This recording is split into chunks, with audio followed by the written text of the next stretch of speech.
નમસ્કાર મિત્રો, સ્વાગત છે તમારું અમારી આ યુટ્યુબ ચેનલ જ્ઞાન યાત્રામાં. મિત્રો, આજે આપણે વાત કરવાના છીએ આ રાજ્ય સરકારના કર્મચારીઓ, તો કે આંગણવાડી કર્મચારીઓ કે જેઓ છેલ્લા ઘણા દિવસથી કહી શકાય કે 18 કે 20 દિવસથી આંદોલન પર બેઠા છે અને ઘણા બધા કાર્યક્રમો કરી રહ્યા છે.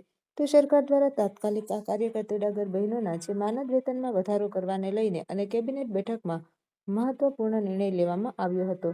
તો શું આગામી સમયમાં આંગણવાડી કાર્યકર બહેનો તેડાગર બહેનોનું માનદ વેતન ₹24,000 થશે?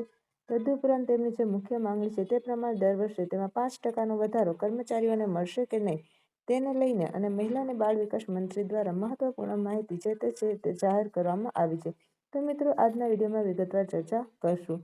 તો કે દેશની કઈ રાજ્ય સરકાર દ્વારા પોતાના મહિલા અને બાળ વિકાસ વિભાગના નેજા હેઠળ કામ કરતા હજારો આંગણવાડી કર્મચારીઓ માટે જે છે તે મહત્વપૂર્ણ જાહેર કરવામાં આવ્યું છે, તેને લઈને વિડીયોમાં આપણે વિગતવાર ચર્ચા કરીશું. તો વિડીયોના અંત સુધી જરૂરથી બન્યા રહેજો.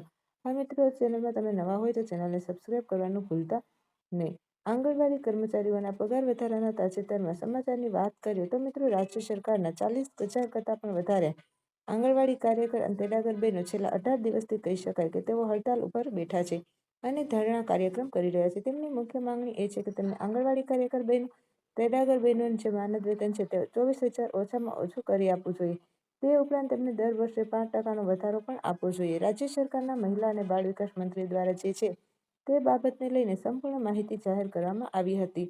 હવે મિત્રો, વાત કરીએ આંગણવાડી કાર્યકર બહેનોનું માનદ વેતન 24,000 થશે, તેમને દર વર્ષે 5%નો વધારો મળશે કે નહીં, અને આંગણવાડી કાર્યકરોના માનદ વેતનમાં જે વધારો કરવાને લઈને સરકાર કેવી તૈયારીઓ કરે છે, તેને લઈને વિડીયોમાં વિગતવાર ચર્ચા કરીશું.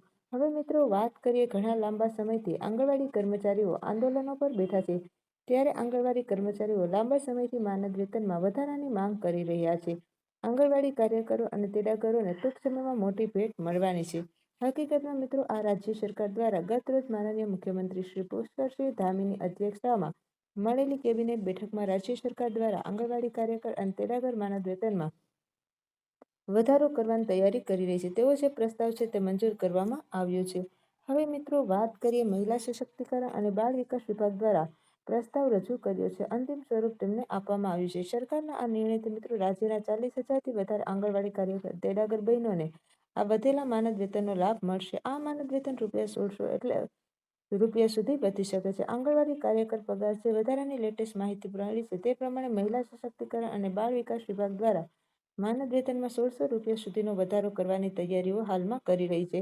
હવે મિત્રો, વાત કરીએ હાલમાં રાજ્યમાં આંગણવાડી કાર્યકરોને ₹9,000 સુધીનું માનદ વેતન ચૂકવવામાં આવી રહ્યું છે. હવે જો સરકાર તેમના પગારમાં ₹1,600નો વધારો કરે તો દર મહિને તેમને હવેથી ₹10,600 પગાર ચૂકવવામાં આવશે. આંગણવાડી કાર્યકરો ગત 14 નવેમ્બરથી તેમની પડતર માંગણીઓને લઈને વિરોધ કરી રહ્યા છે. 24,000 માનદ વેતનની માંગ. તો આંગણવાડી જે કાર્યકરો છે તેમને રાજ્ય સરકારના કર્મચારીનો દરજ્જો આપવામાં આવે અને જ્યાં સુધી તે ન થાય ત્યાં સુધી તેમનું માનદ વેતન હાલમાં જે 9,300 મળી રહ્યું છે તેમને વધારીને 24,000 કરવામાં આવે. તેઓ આંગણવાડી કાર્યકરોને ખાલી સુપરવાઇઝર પદ માટે બઢતી એટલે કે પ્રમોશન પણ આપે. નિવૃત્તિ પછી પેન્શનના લાભ આપે. મહિલા અને કલ્યાણ મંડળમાંથી એકંદરે નિવૃત્તિ સમયે ₹5,00,000 સુધીની જે છે રકમ તે આપવાની માંગ કરવામાં આવી રહી છે. કાર્યકરોનું કહેવું છે કે જ્યાં સુધી સરકાર લેખિત ખાતરી અથવા આદેશ જારી ન કરે ત્યાં સુધી તેઓ જે છે તે આ વિરોધ જે છે તે ચાલુ રાખશે. ગત રોજ મુખ્યમંત્રીની અધ્યક્ષતામાં મળેલી કેબિનેટ બેઠકમાં આ પ્રસ્તાવ મંજૂર થઈ ગયો છે, પરંતુ સરકાર દ્વારા ઓફિશિયલી પરિપત્ર ના જાહેર થાય ત્યાં સુધી લેખિત જવાબદારી ન અપાય તો આ જે આંદોલન છે એ ચાલુ જ રહેશે. તદુપરાંત કર્મચારીઓની અન્ય માંગણીની વાત કરીએ તો દર વર્ષે 5% વધારો નિશ્ચિત છે. અને બીજી તરફ 2024માં જ્યારે સરકારે આંગણવાડી કર્મચારીઓ, આશા વર્કર્સ તેમજ ભોજન માતા એટલે કે જે મધ્યાહન ભોજન કર્મચારીઓ છે તેમની સમસ્યાઓના નિરાકરણ માટે તત્કાલીન અધિક મુખ્ય સચિવ આનંદવર્ધનની અધ્યક્ષતામાં એક સમિતિની રચના કરી હતી. આ સમિતિએ અનેક મુદ્દાઓ પર વિચાર કર્યો અને બેઠકો યોજી. રાજ્ય આંગણવાડી કર્મચારી સંઘના રાજ્ય પ્રમુખ સુશીલા ખત્રીએ જણાવ્યું હતું કે સરકારી બેઠકમાં નિવૃત્તિ પર ₹1,00,000ની એક રકમ આપવા માટે સંમતિ દર્શાવવામાં આવી હતી. દર વર્ષે આ રકમમાં 5%નો વધારો કરવા પર પણ સરકારે સંમતિ દર્શાવી હતી. સુપરવાઇઝર પદ માટે ટૂંક સમયમાં અરજીઓ પણ મંગાવવામાં આવશે એવું પણ એમણે જાહેર કર્યું હતું. ત્યારબાદ મિત્રો તેમણે ઉમેર્યું હતું કે રાજ્યમાં આંગણવાડી કાર્યકરો અને સહાયકો એટલે કે તેડાગરો ખૂબ જ ઓછા માનદ વેતન પર કામ કરી રહ્યા છે. 2021માં છેલ્લે માનદ વેતનમાં વધારો કરવામાં આવ્યો હતો, પરંતુ હવે આ માંગણીઓ પર નક્કર કાર્યવાહીની જરૂર છે અને 5 વર્ષ જેવા સમયગાળા સાથે આ પગાર વધારો પણ જરૂરી છે.